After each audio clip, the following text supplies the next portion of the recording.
There was a lawyer once. His name was Francis Scott Key. He penned a song that I'm sure you're aware of. You've seen it. It's in most hymnals throughout our churches. It's called the National Anthem. It is our song as an American.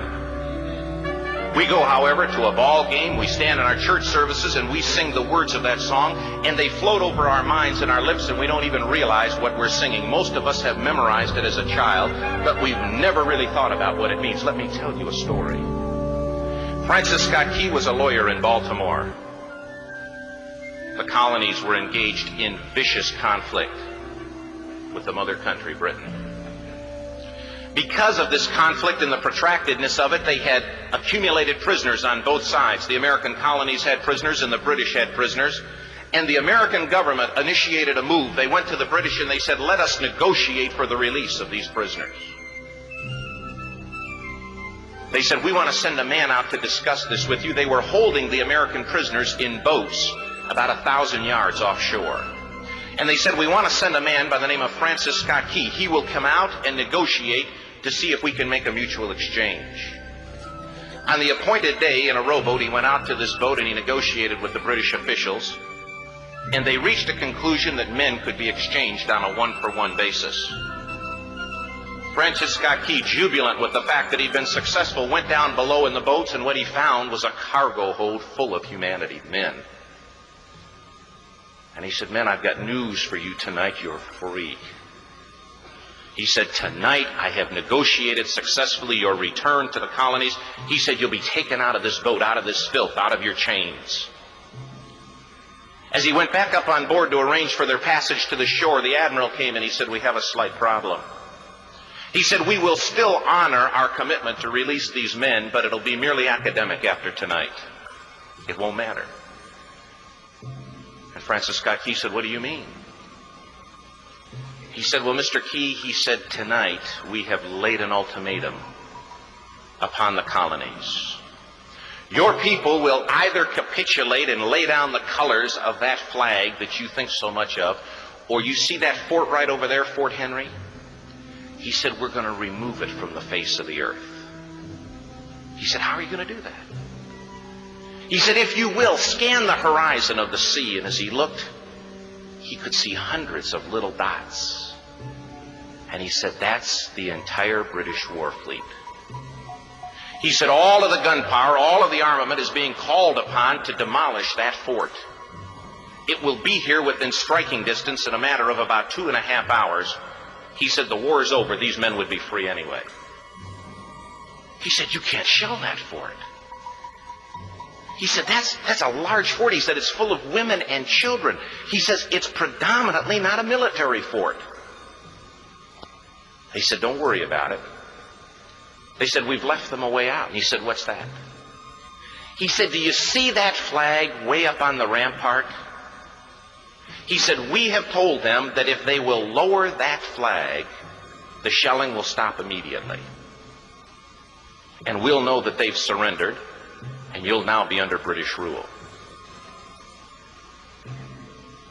Francis Scott Key went down below and told the men what was about to happen. And they said, how many ships? He said, hundreds. The ships got closer. Francis Scott Key went back up on top and he said, men, I'll shout down to you what's going on as we watch. As twilight began to fall, and as the haze hung over the ocean as it does at sunset, suddenly the British war fleet unleashed. He says the sound was deafening. There were so many guns that there were no reliefs. He said it was absolutely impossible to talk or hear. He said suddenly the sky, although dark, was suddenly lit. And he says from down below, all he could hear the men, the prisoners, saying was, tell us where the flag is. What have they done with the flag? Is the flag still flying over the rampart? Tell us. 1 hour, 2 hours, 3 hours into the shelling, every time the bomb would explode and it would be close to the flag, they could see the flag in the illuminated red glare of that bomb. And Francis Scott Key would report down to the men below, it's still up. It's not down. The admiral came and he said, "Your people are insane." He said, "What's the matter with them?" He said, "Don't they understand this is an impossible situation?"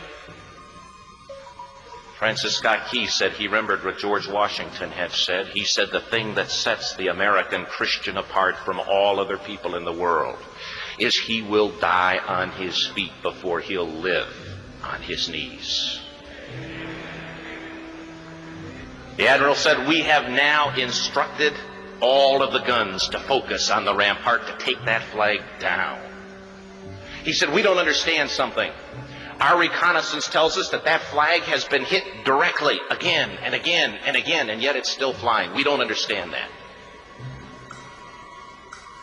But he said, "Now we're about to bring every gun for the next 3 hours to bear on that point." Francis Scott Key said the barrage was unmerciful. All that he could hear was the men down below praying. The prayer, "God, keep that flag flying where we last saw it." Sunrise came. He said there was a heavy mist hanging over the land, but the rampart was tall enough. There stood the flag, completely nondescript, in shreds. The flagpole itself was at a crazy angle, but the flag was still at the top. Francis Scott Key went aboard and immediately went into Fort Henry to see what had happened. And what he'd found had happened was that that flagpole and that flag had suffered repetitious direct hits.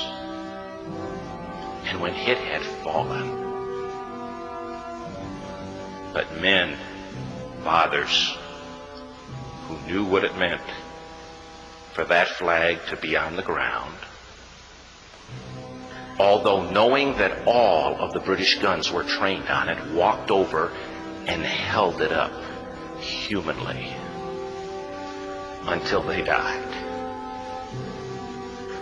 Their bodies were removed and others took their place. Francis Scott Key said what held that flagpole in place at that unusual angle were patriots' bodies. He penned the song, "Oh, say can you see by the dawn's early light what so proudly we hailed at the twilight's last gleaming? Or the rocket's red glare, the bombs bursting in air, gave proof through the night that the flag was still there. Oh, say, does that star-spangled banner yet fly and wave o'er the land of the free and the home of the brave?" The debt was demanded. The price, it was paid. Oh, say, can you see by the dawn's early light what so proudly we hailed